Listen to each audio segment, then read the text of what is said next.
Welcome back my dear friends. आप सभी का स्वागत है आपके अपने channel study for RAS and IAS के अंदर। आज का जो हमारा वीडियो होगा वो पार्ट सेकंड होगा, चैप्टर नंबर 3 का, क्लास 12 की एनसीईआरटी का। ठीक है, क्लास 12 हिस्ट्री की जो एनसीईआरटी है उसमें हम चैप्टर 3 पढ़ रहे थे और उसका ये पार्ट सेकंड है। पार्ट 1 मैंने अपलोड कर दिया है, उसको आप चैनल की प्लेलिस्ट में जाकर के भी देख सकते हैं या फिर इस वीडियो के डिस्क्रिप्शन बॉक्स में भी उसका लिंक है, वो आपको मिल जाएगा। वहाँ पर भी जाकर के आप उसको वीडियो को देख सकते हैं। उसको देखने के बाद ही आप इस वीडियो को देखिएगा, ये मेरी रिक्वेस्ट है आप लोगों से। और जितने भी नए लोग इसमें जुड़े हैं, मैं आप सभी को बता दूं कि जितने भी 12th क्लास सीबीएसई के स्टूडेंट्स हैं उन सभी के लिए ये वीडियो मैंने बनाया है, अपलोड किया है। इसमें पूरी एनसीईआरटी पढ़ाई गई है, प्लस क्वेश्चन आंसर्स कराए गए हैं और सीबीएसई में जो क्वेश्चंस आपके साथ आए हैं एग्जाम में उसको भी हम इसमें डिस्कस करेंगे। और यूपीएससी के जो भी एस्पिरेंट्स हैं जिनको कि एनसीईआरटी को पढ़ना होता है वो भी इस चैप्टर को पढ़ सकते हैं, उनके लिए भी ये काफ़ी बेनिफिशियल होगा। अगर आपके पास में बुक नहीं है तो आप टेलीग्राम चैनल हमारा स्टडी फॉर आरएस ज्वाइन कर लीजिए, वहाँ पर आपको इस बुक का पीडीएफ भी अवेलेबल हो जाएगा। तो चलिए अब हम आगे बढ़ते हैं, और आगे बढ़ने से पहले मैं आपको थोड़ा सा जो है पीछे वाली चीज़ों को याद करवा देती हूँ। हम पढ़ रहे थे कि वुमेन जो है उनकी मैरिज किस प्रकार से होती थी और उनके गोत्र का क्या सिस्टम था। हमने दो टर्म्स पढ़े थे, एक था एक्सोगेमी, एक था एंडोगेमी। एंडोगेमी का मतलब होता है जब सेम गोत्र के अंदर कोई दो व्यक्ति शादी कर लेते हैं, उसको कहते हैं एंडोगेमी। एक्सोगेमी का मतलब होता है जब सेम गोत्राज में शादी नहीं की जाती है तो उसको कहते हैं एक्सोगेमी। ठीक है, नॉर्थ में अगर आप देखेंगे, नॉर्थ इंडिया में, तो यहाँ पर एक्सोगेमी को प्रैक्टिस किया जाता था, यानी कि एक गोत्र में शादी नहीं की जाती थी। लेकिन अगर आप साउथ में जाएंगे तो साउथ के अंदर माना जाता है कि शादी हमेशा एक ही गोत्र में करनी चाहिए। ठीक है, अब यहाँ देखिए कुछ हाँ, एक हमने पढ़ा था पेट्रीलिनी। पेट्रीलिनी का मतलब ये है कि जितने भी जो राजा होते हैं वो अपने पिता से अपना गोत्र लेते हैं, ठीक है, और अपने पिता के वंश को ही आगे बढ़ाते हैं। माता का उसमें ज़्यादा रोल नहीं बताया है, मदर का रोल ज़्यादा नहीं बताया गया है। लेकिन साउथ के अंदर कुछ रूलर्स ऐसे हुए जैसे कि सातवाहन रूलर्स। ठीक है, सातवाहन एक डायनेसिटी थी साउथ के अंदर, और आंध्र प्रदेश में डायनेसिटी थी। आंध्र प्रदेश में इनकी कैपिटल थी अमरावती। ठीक है, तो यहाँ पर ये रूलर्स थे जिनके कुछ नाम है, देखिए नाम है गौतमी पुत्र सातकर्णी, वैशिष्टि पुत्र पुलुमावी। तो ये जो गौतमी और वैशिष्टि है, ये सब इन्होंने अपनी माता के गोत्र को आगे लगाया है, यानी कि ये मेट्रोनॉमिक्स को फॉलो करते थे। मेट्रोनॉमिक्स का मतलब होता है अपने माता के नाम को आगे लगाना। उसी प्रकार से आपको पता होना चाहिए कि कुछ उपनिषद भी लिखे गए हैं, जैसे कि वेद लिखे गए हैं, पुराण लिखे गए हैं, तो उपनिषद भी लिखे गए हैं। उपनिषद का सिंपल मीनिंग होता है जो जंगल में बैठ के कोई किताब लिखी जाती है उसको उपनिषद कहते हैं। तो एक उपनिषद है बृहदारण्यक उपनिषद, उसमें भी कहा गया है कि कई स्टूडेंट टीचर्स ऐसे होते हैं जो अपनी माता का जो गोत्र है उसको लगाते हैं, ठीक है, पिता के स्थान पे। अब देखिए सातवाहनों के बारे में एक चीज़ और है कि जो सातवाहन रूलर्स थे वो पॉलीएंड्री को फॉलो करते थे, यानी कि एक रूलर के कई सारी पत्नियां होती थी। मैंने बताया था आपको पॉलीएंड्री, पॉलीगैमी, ये सारी चीज़ें। तो ये पॉलीगनस थे, यानी कि कई सारी इनकी पत्नियां होती थी। तो देखा यह गया कि सातवाहन रूलर्स की जो पत्नियां थी उनके गोत्र जो होते थे वो उनका जो गोत्र होता था वो अपने गोत्र को चेंज नहीं करती थी। जैसे कि देखा गया है कि एक महिला जब शादी कर लेती है तो वो अपने पति का गोत्र अपना लेती है, लेकिन इन लोगों ने अपने पति का गोत्र नहीं अपनाया, अपनी ही फैमिली के गोत्र को इन्होंने रखा। ठीक है, तो इसी प्रकार से इनके जो बेटे थे उन्होंने भी अपनी माँ के गोत्र को जो है वो आगे रखा। तो ये एक तरीके से वेरिएशन देखने में मिलता है, मतलब सब चीज़ ऐसा नहीं है कि नॉर्थ में जो चल रहा था वो साउथ में भी चल रहा था, वो ईस्ट में भी चल रहा था, वेस्ट में भी चल रहा था। वेरिएशंस हमको जगह जगह देखने को मिलते हैं। तो ये जो ब्राह्मणिकल नॉर्म है, यानी कि ब्राह्मणों ने जो लिखा है धर्मशास्त्रों में कि आपको पिता के नाम को ही आगे बढ़ाना है, तो उस चीज़ को यहाँ पे ये लोग क्या करते हैं, इसका अपोज करते हुए नज़र आते हैं। ठीक है, यहाँ सिर्फ इतना ही देखना है। अब देखिए कि क्या इससे पता चलता है कि क्या मदर्स इंपॉर्टेंट थी सातवाहनों के लिए, क्योंकि वो अपने नाम के आगे माँ का नाम लगा रहे हैं, तो क्या वो इतनी इंपॉर्टेंट थी। तो देखिए इसमें जो है इस चीज़ में हमको सावधान रहना चाहिए, क्योंकि जो रूलर्स होते थे सातवाहनों में वो सम्मान तो दे रहे हैं माता को, लेकिन जो रूलर्स हो रहे हैं वो अपने पिता के स्थान पर ही बन रहे हैं, यानी कि गौतमी पुत्र सातकर्णी बनना है, फिर वैशिष्टि पुत्र पुलुमावी बन रहे हैं। तो पुलुमावी जो है वो खुद एक जो है मेल है और अपने पिता के स्थान पर ही वो बन रहे हैं, यानी कि पैट्री लीनियल सोसाइटी तो वहाँ पर भी है, लेकिन वो माता को सम्मान दे रहे हैं। ठीक है, तो ये यहाँ पर आपको ध्यान रखना है। अब देखिए एक यहाँ पर ये ब्लू बॉक्स है, इसके ऊपर आपके सीबीएसई के अंदर 2019 में क्वेश्चन भी आया है। इसमें होता क्या है कि दुर्योधन कहता है पांडवों से कि मेरे को युद्ध करना ही है, ठीक है। और गांधारी, गांधारी कौन है? कौरवों की माता, ठीक है। गांधारी को पता है कि मेरे पुत्र यानी कि जो कौरव हैं वो अधर्म पर चल रहे हैं और इनका विनाश होने वाला है, यानी कि मेरे सारे बेटे मर जाएंगे। तो वो दुर्योधन को अपने पास में बुलाती है और उसको बोलती है कि तुम जो है ग्रीड और एंगर यानी कि लालच और गुस्से को छोड़ दो, उनसे माफ़ी मांग लो पांडवों से, क्योंकि तुमने उनकी जो पत्नी है द्रौपदी उसका चीरहरण किया है भरी सभा में, इसलिए वो लोग बदला लेना चाहते हैं तुमसे। तो तुम अगर उनके पैर पकड़ के उनसे माफ़ी मांग लोगे तो तुम दोनों भाई आपस में रह सकते हो, तुम अच्छे से रह सकते हो। तुम यहाँ पे हस्तिनापुर का शासन संभाल लेना और वो लोग इंद्रप्रस्थ का शासन संभाल लेंगे। ऐसे करके वो अपनी माँ जो गांधारी है वो अपने पुत्र दुर्योधन को समझाती है। लेकिन दुर्योधन के दिमाग में कुछ भी इस तरीके की बात नहीं थी। उसने कहा ऐसा बिल्कुल नहीं हो सकता है। उसने अपनी माता की एडवाइस को नहीं माना और जो है उसने युद्ध किया, लेकिन वो अंत में हार गया, ठीक है। अब देखिए इस पैसेज से क्या मिलता है। Does this passage give you an idea about the way in which mothers were viewed in early Indian societies? उस समय मदर्स को कैसे ट्रीट किया जाता था, क्या इसके बारे में कुछ आइडिया आपको लगता है? बिल्कुल लगता है कि उसने अपनी मदर की एडवाइस को ज़्यादा इंपॉर्टेंस नहीं दी, ठीक है। यानी कि मदर्स को जो है यानी कि फीमेल्स को जो है सेकेंडरी रखा जाता था, ये पता चलता है इससे। अब ये देखिए दोस्तों, ये आपके सीबीएसई का क्वेश्चन पेपर है, इसमें सेम ये का ये आपके एग्जाम में दिया गया है ये पैसेज, ठीक है। सेम पैसेज है, आप इसको पढ़ लीजिएगा। By making peace you honour your father and me, ठीक है।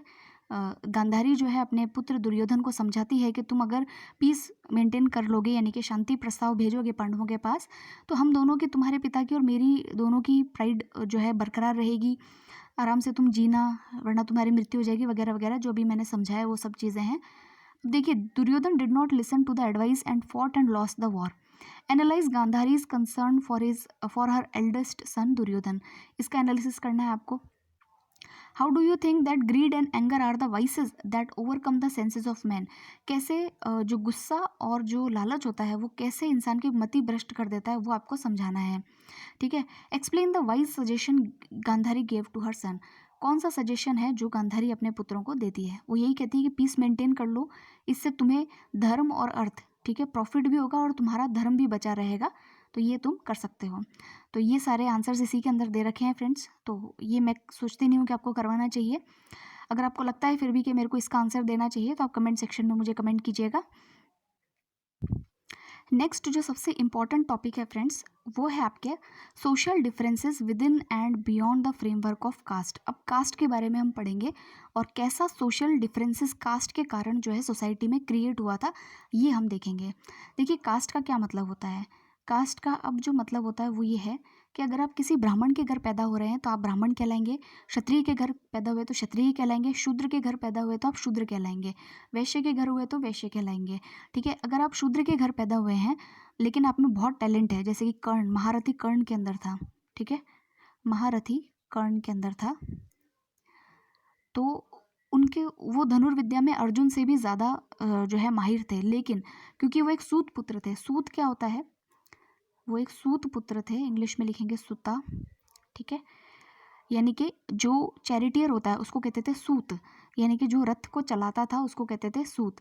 तो वो एक सूत पुत्र थे, इसीलिए उनको किसी ने जो है उनकी उनकी जो ये विद्या थी उसको किसी ने एक्सेप्ट नहीं किया।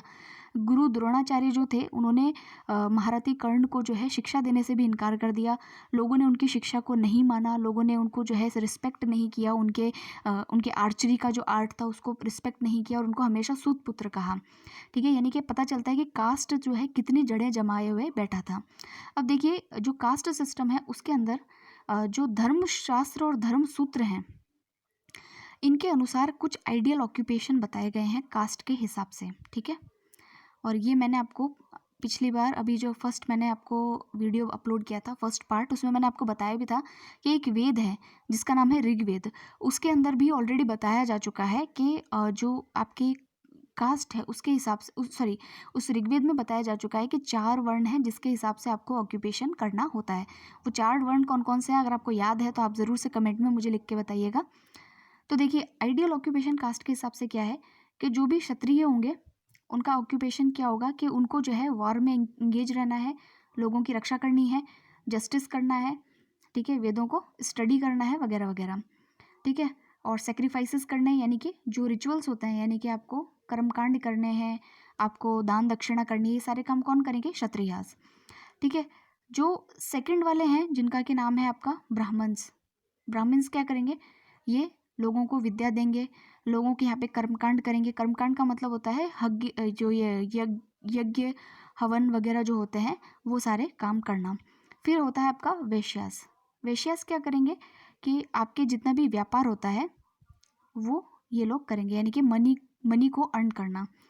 जो शूद्रास होते हैं उनको सबसे लोएस्ट कैटेगरी में रखा गया है, यानी कि अनटचेबल कैटेगरी में रखा गया है, यानी कि ये सबकी सेवा करेंगे, ठीक है।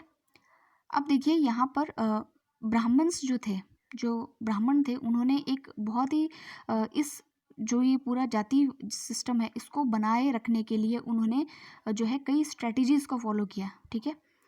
अब ये स्ट्रेटजीज़, ये क्वेश्चन आपके एग्जाम में आ सकता है कि विच स्ट्रेटजीज ब्राह्मण्स अडॉप्टेड, ठीक है, to make the caste system happen, ठीक है। कास्ट सिस्टम को बनाए रखने के लिए ब्राह्मण्स ने कौन कौन से जो है स्ट्रेटजीज़ को अपनाया।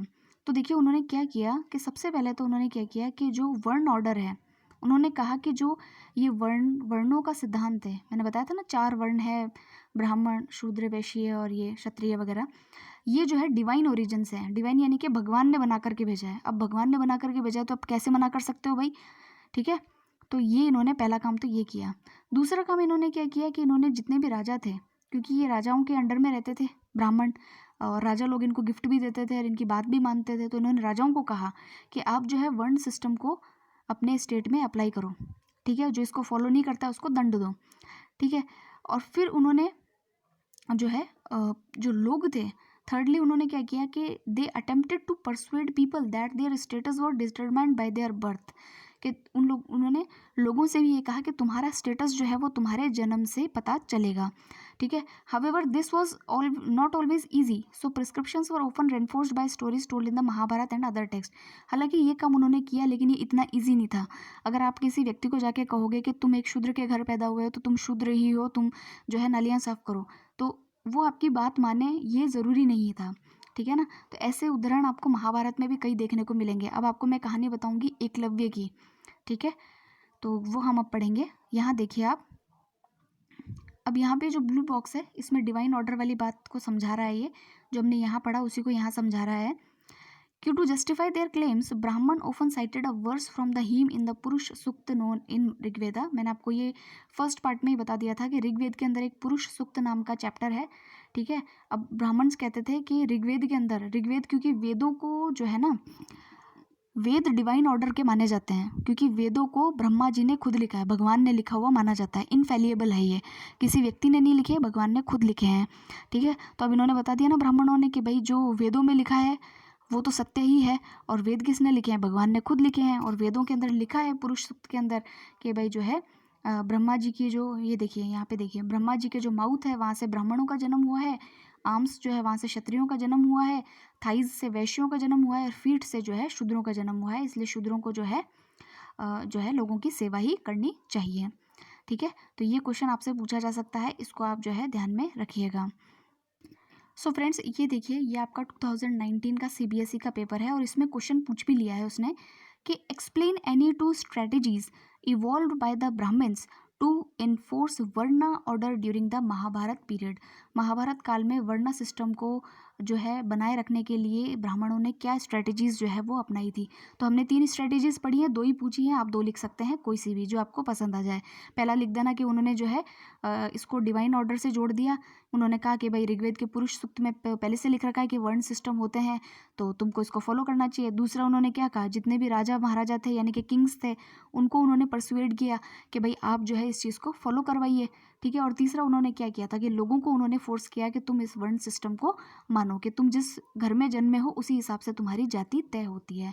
तो ये उन्होंने काम किए थे, ठीक है। तो तीनों में से आपको 2 लिखने हैं, जो पसंद आ जाए आप लिख देना। अब देखिए दोस्तों, यहाँ पर एक प्रॉपर सोशल रोल के ऊपर एक स्टोरी दे रखी है जो कि महाभारत से ली गई है।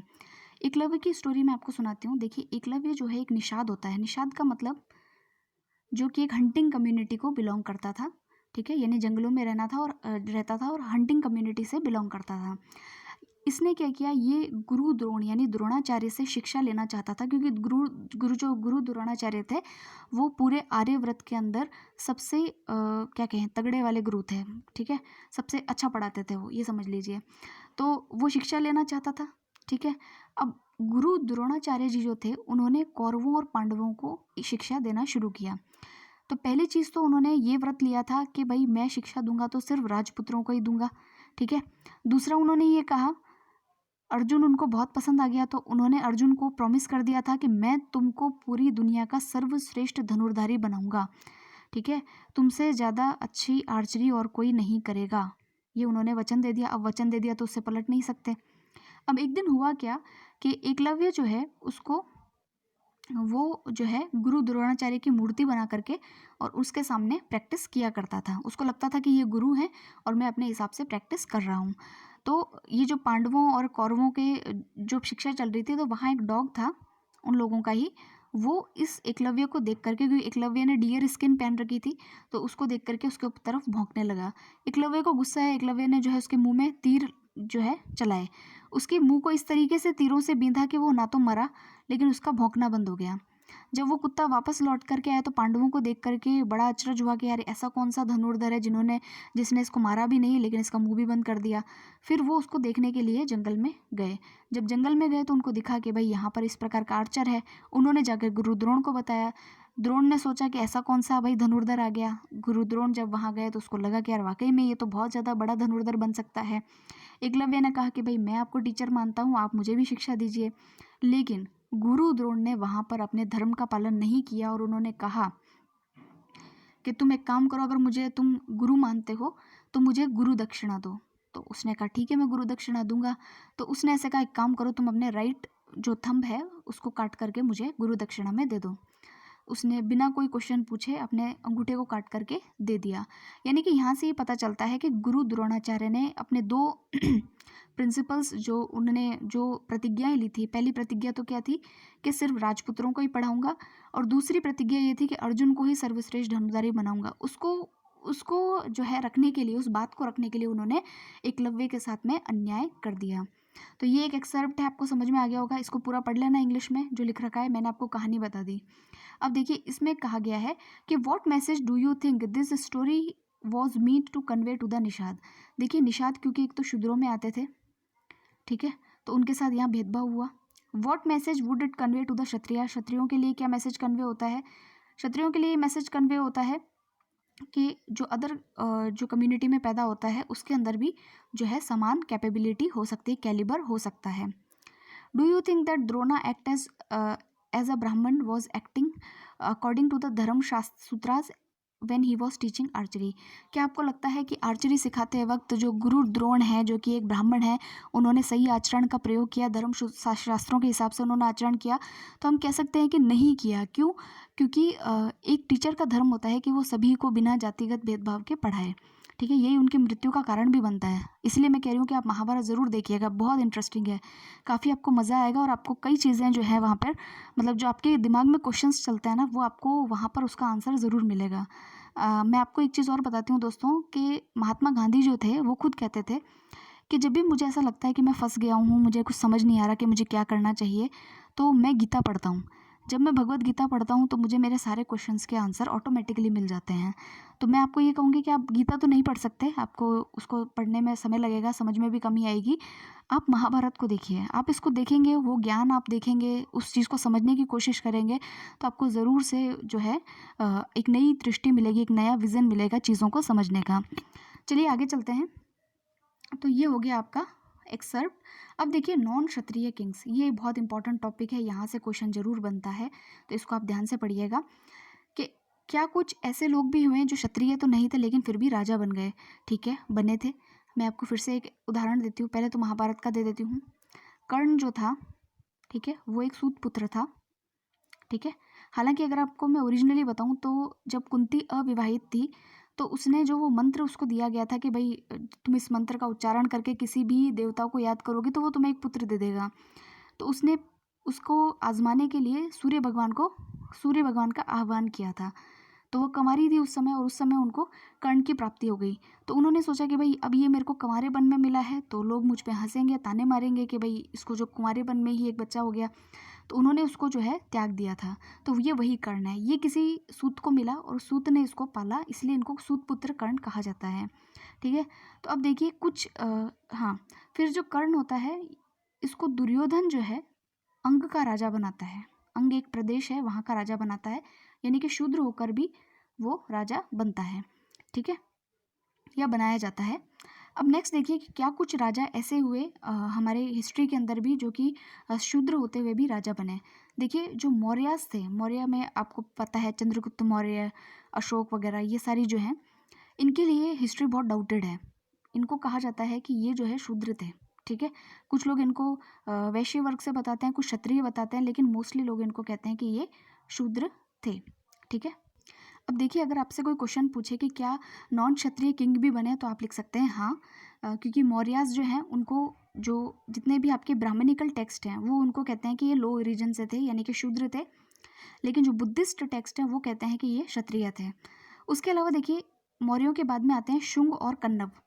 ठीक है, ये मौर्यास के सक्सेसर्स थे और इनको कहा जाता है कि ये ब्राह्मण थे, यानी कि ब्राह्मण होने के बावजूद इन्होंने रूल किया है।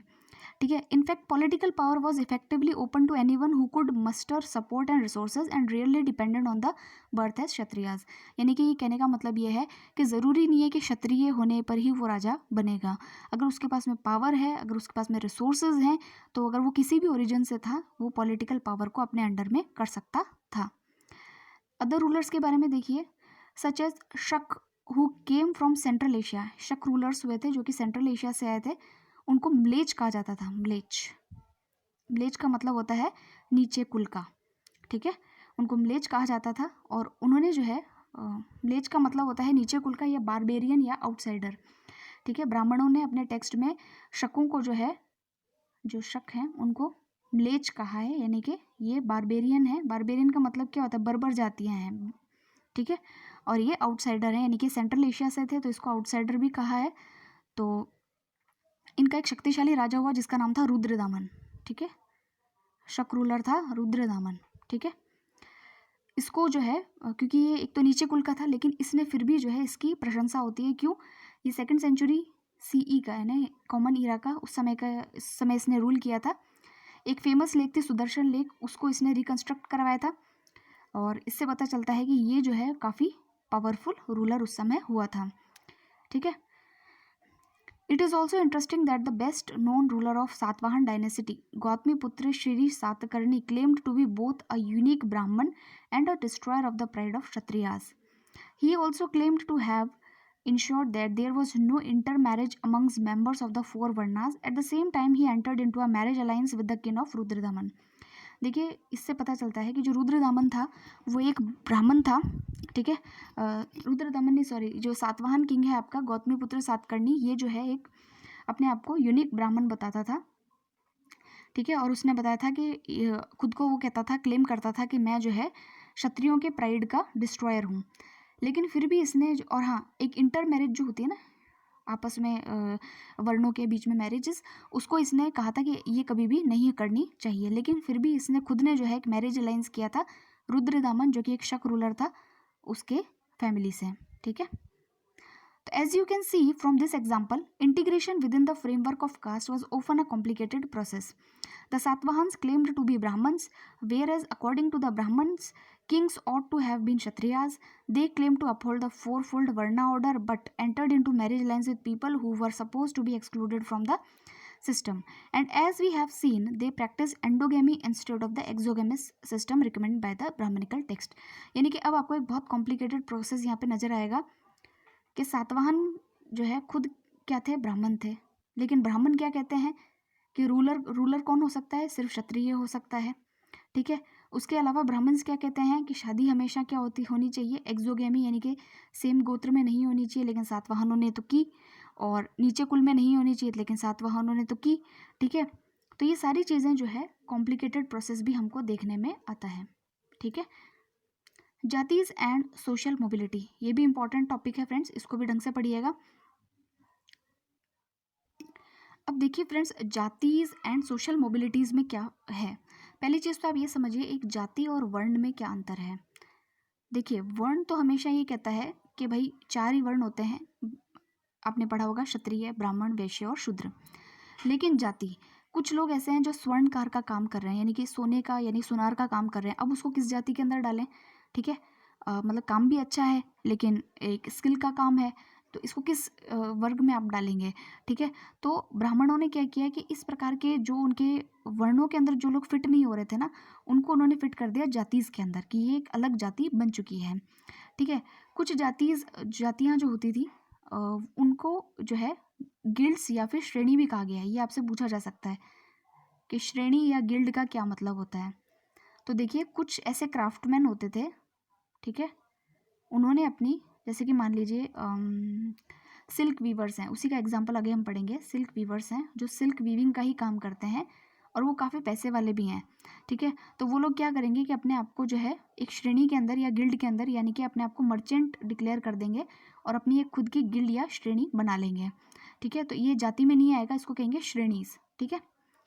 अब देखिए कुछ एक इंस्क्रिप्शन है, जैसे कि एक है एक इंस्क्रिप्शन है स्टोन इंस्क्रिप्शन। इंस्क्रिप्शन यानी कि जो पत्थर पे खुदा हुआ है, जो कि मिला है कहाँ से, मंदसौर मध्य प्रदेश से, और ये 5th सेंचुरी CE का है।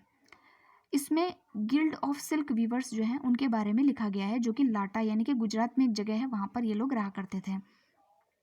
वहाँ से ये लोग माइग्रेट होके मंदसौर आए, और जो मंदसौर उस समय जो है दाशपुरा कहा जाता था। It states that they undertook the difficult journey along with their children and king folk। उन्होंने एक बहुत ही डिफ़िकल्ट जर्नी जो है लाटा से लेकर के मंदसौर तक की, ठीक है, और यहाँ आकर के इन्होंने जो है अपने आप को सेटल किया। Inscription provides a fascinating glimpse of complex social processes and provides insight into the nature of guilds और श्रेणीज। ये इंस्क्रिप्शन जो है इन श्रेणीज या गिल्ड्स के बारे में हमको इन्फॉर्मेशन देता है। अब देखिए क्या इन्फॉर्मेशन देता है कि although membership was based on a shared craft specialisation, some members adopted other occupations. कि हालांकि इस गिल्ड के अंदर जो भी मेंबरशिप थी लोगों की, वो डिपेंड करती थी कि उसको किसी क्राफ्ट में स्पेशलाइज होना चाहिए था, लेकिन जो अलग क्राफ्ट में स्पेशलाइज थे उनको भी इसमें मेंबरशिप दी गई, उनको भी इसमें अडॉप्ट किया गया। It also indicates that the members shared more than a common profession. इससे पता चलता है कि सभी एक ही तरह के प्रोफेशन में नहीं थे, अलग अलग प्रोफेशन वाले लोग भी एक श्रेणी में शामिल हो सकते थे। They collectively decided to invest their wealth earn through their craft to construct a splendid temple in honour of the sun god. वो लोग एक साथ कमाते थे और उस पैसे से जो है उन्होंने भगवान सूर्य का मंदिर भी जो है वो बनाया था। What the silk weavers did, ये एक संस्कृत के अंदर एक्सर्प्ट है जिससे इसको पढ़ लेते हैं। Some are intensely attached to music. देखिए कुछ लोग म्यूजिक से भी अटैच थे। Pleasing to others, others being proud of authorship of 100 excellent biographies, ठीक है, are convergent with wonderful tales filled with humility etcetera etcetera. तो देखिए कुछ लोग एस्ट्रोनॉमी में परफेक्ट थे, कुछ लोग किस में थे, कुछ लोग किस में थे, यानी कि सारे लोग इसमें मिक्स हो गए थे। यानी कि एक गिल्ड के अंदर ज़रूरी नहीं है कि एक ही प्रोफेशन का आदमी जा सकता है, कई प्रोफेशन के आदमी उसमें हुआ करते थे, ठीक है। इसीलिए आगे जाके कुछ टर्म्स आप पढ़ेंगे, क्षत्रिय वणिक्स, यानी कि अगर व्यक्ति क्षत्रिय है लेकिन वो काम किसका कर रहा है, मर्चेंट का कर रहा है, तो उसको कहेंगे क्षत्रिय वणिक, ठीक है। जैसे कि अगर आप देखेंगे कि कुछ सुनार होते हैं तो वो अपने आप को बताते हैं कि हम क्षत्रिय सुनार हैं होते हैं।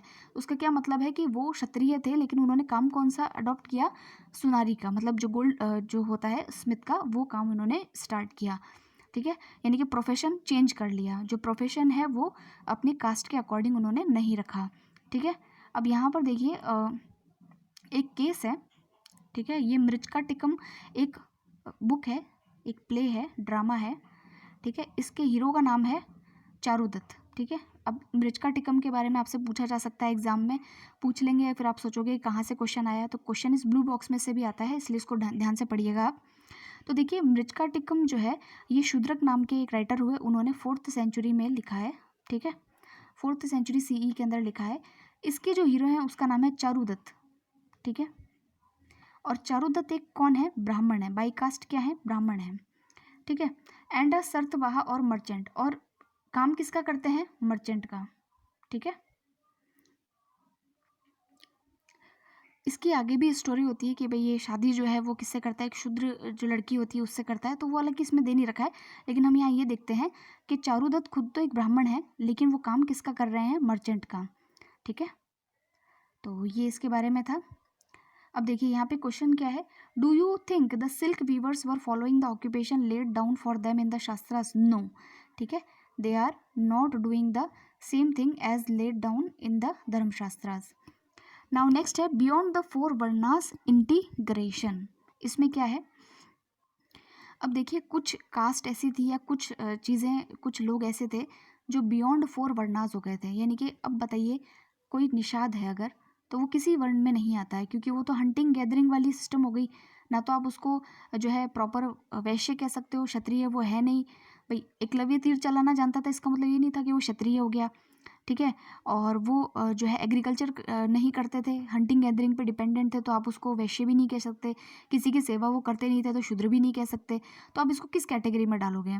ठीक है, तो इस प्रकार की जो कैटेगरीज थी उनको अलग रखा जाता था। उसके अलावा इनकी लैंग्वेज भी नॉन संस्कृत थी, यानी कि संस्कृत ये लोग नहीं बोलते थे। इनको नोमैडिक कहा जाता था, यानी कि घुमक्कड़ टाइप के लोग थे ये। जो लोग जैसे दो कैटेगरीज का नाम मैंने बताया, एक तो निषाद और एक म्लेच्छ। ठीक है, ये दो जो है ये वर्ण सिस्टम के अंदर नहीं आ रहे थे। इस ऐसे कई प्रकार के लोग थे जो वर्णा सिस्टम के अंदर नहीं आते थे। उसकी एक स्टोरी महाभारत में भी आपको देखने को मिलेगी। ठीक है, महाभारत में एक स्टोरी तो आपने पढ़ी ली, किसकी, एकलव्य की। एक स्टोरी और पढ़ेंगे हिडिंबा की।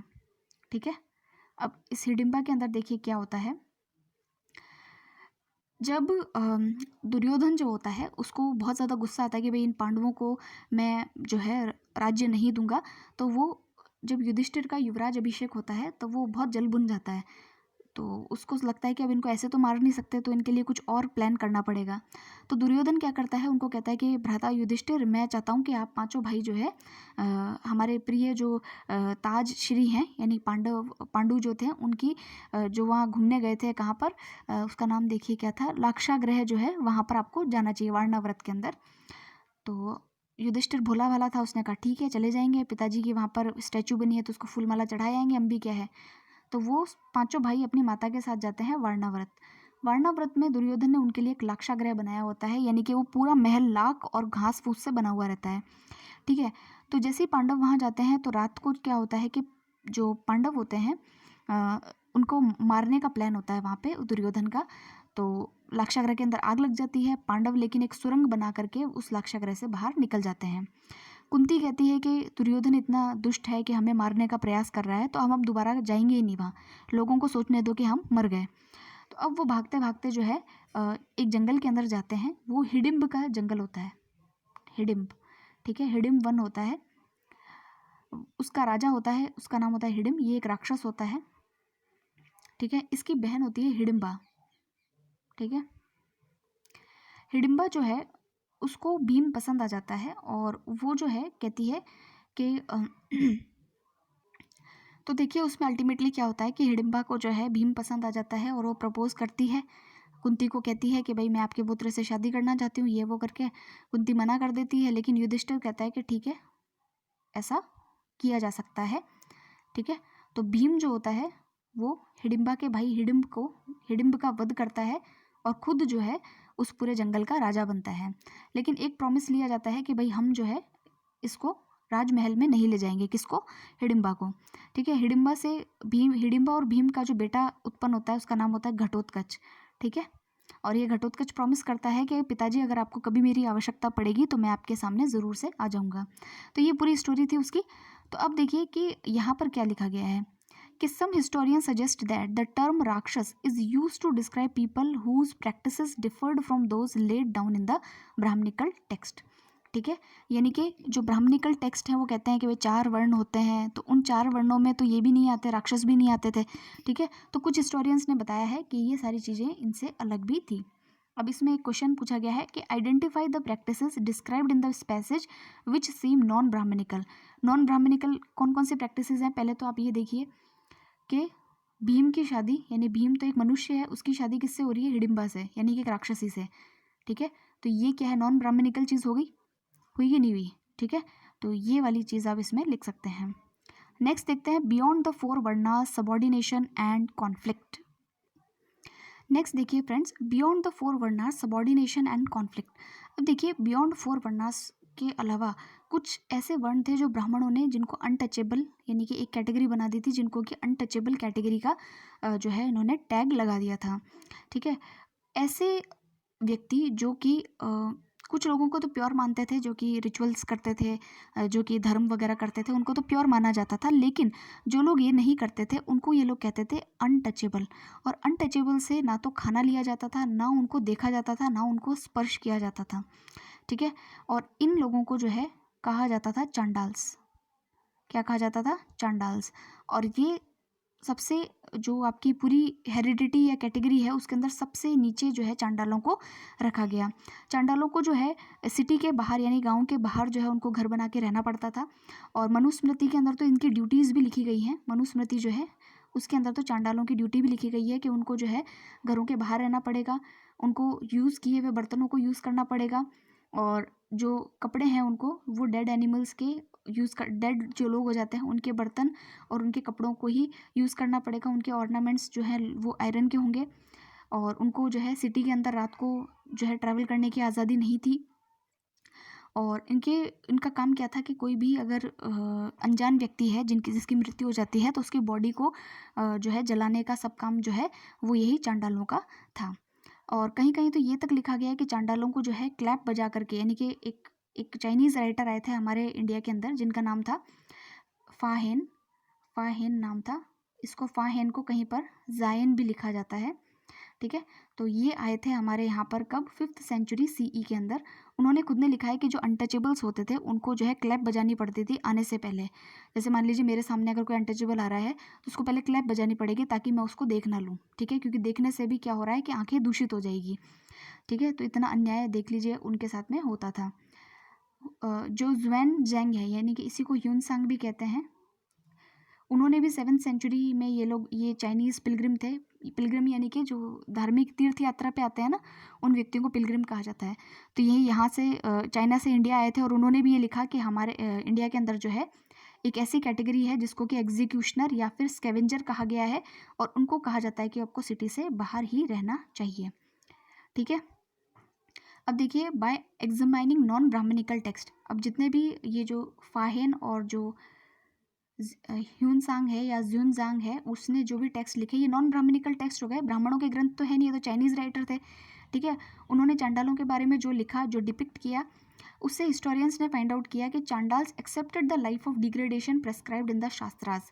Sometimes these depictions correspond with those in the Brahmanical text, but occasionally there are hints of different social realities। यानी कि इससे पता चलता है कि क्या सोशल रियलिटी उस समय की थी। नेक्स्ट हमको पढ़ना है ये बहुत इंपॉर्टेंट है, इसके ऊपर भी क्वेश्चन आ चुका है। इस पूरे टेक्स्ट को एज इट इज़ दिया गया था और इसमें से क्वेश्चंस आपके एग्जाम में पुटअप हुए थे। द बोधिसत्व एज अ चांडाल। अब देखिए दोस्तों, ये बोधिसत्व जो है जो कि एक चांडाल के रूप में जन्म लेते हैं, उनकी कहानी हम पढ़ते हैं। काफ़ी इंटरेस्टिंग स्टोरी है, ध्यान से सुनिएगा। एक बोधिसत्व होते हैं, बोधिसत्व का मतलब होता है कि जो पूर्व जन्म में बुद्ध होते हैं उसको कहते हैं बोधिसत्व। ठीक है, इस बोधिसत्व का नाम था मतंग। क्या नाम था? मतंग।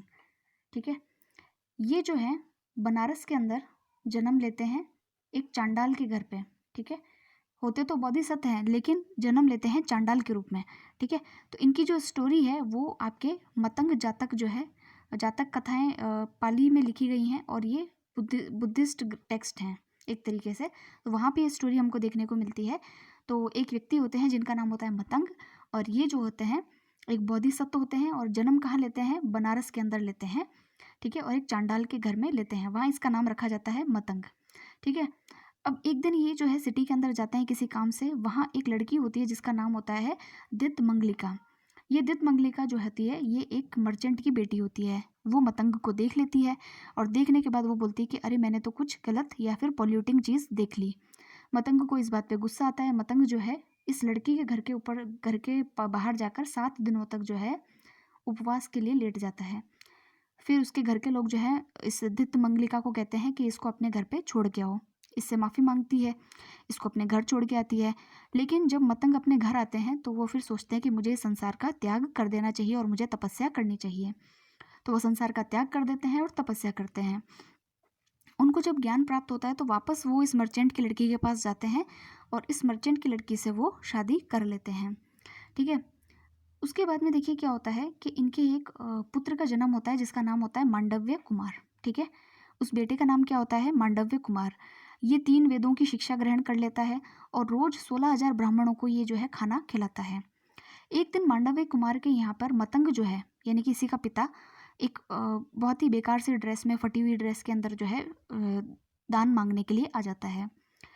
मांडव्य जो होता है उसको गुस्सा आता है और वो उसको बोलता है कि दान प्राप्त करने का अधिकार सिर्फ ब्राह्मणों का है, तुम्हारा नहीं है, इसलिए यहाँ से चले जाओ। वो अपने सेवकों को बोलता है कि भाई इसको बाहर निकालो यहाँ से। तो जो मतंग होता है वो बोलता है कि those who are proud of their birth and are ignorant do not deserve gifts, on contrary those who are free from vices and are worthy of gifts. यानी कि जो जिसको अपने जन्म पे गर्व होता है, ठीक है, वो किसी भी गिफ्ट को यानी कि दान को लेने के योग्य नहीं होता है, लेकिन जिसको अपने वाइसेस पे यानी अच्छे कर्मों पर विश्वास होता है उसी को सारे ऑफरिंग्स मिलने चाहिए। मांडव्य को गुस्सा आता है और मांडव्य कहता है कि मुझे तुम्हारी कोई बात नहीं सुननी, और वो अपने सैनिकों को भेजता है कि इसको बाहर फेंक दो। लेकिन मतंग जो है वो आकाश में अंतर्ध्यान हो जाते हैं। मांडव्य पूरी कहानी अपनी माता जो है दितमंगलिका को बताता है। दितमंगलिका जाती है इस इंसिडेंट के बारे में और फिर मतंग से जाकर के माफ़ी मांगती है। मतंग कहता है कि ये जो मेरा खाया हुआ खाना है, ये जो है मेरे बाउल में जो लेफ्ट ओवर फूड है, ये जो है मांडव्य और अदर ब्राह्मण्स को तुम खिला देना। ठीक है। तो ये पूरी कहानी है। इसके बाद में भी जो इसमें डैश डैश लिखा हुआ है, इसका मतलब है जो आगे भी कहानी इसमें कंटिन्यू है। लेकिन यहाँ से हमको ये पता चलता है कि एक चांडाल जो है उसकी क्या स्थिति इस पूरी सोशल स्ट्रक्चर के अंदर थी। ठीक है। यहाँ क्वेश्चन भी देख लीजिए। Which of the sources mentioned in this section suggest that people follow the occupation laid down by the Brahmanas, which sources suggest other possibilities. ठीक है। तो ये हो गया आपका क्वेश्चन। अब नेक्स्ट है आपका beyond birth resources and status.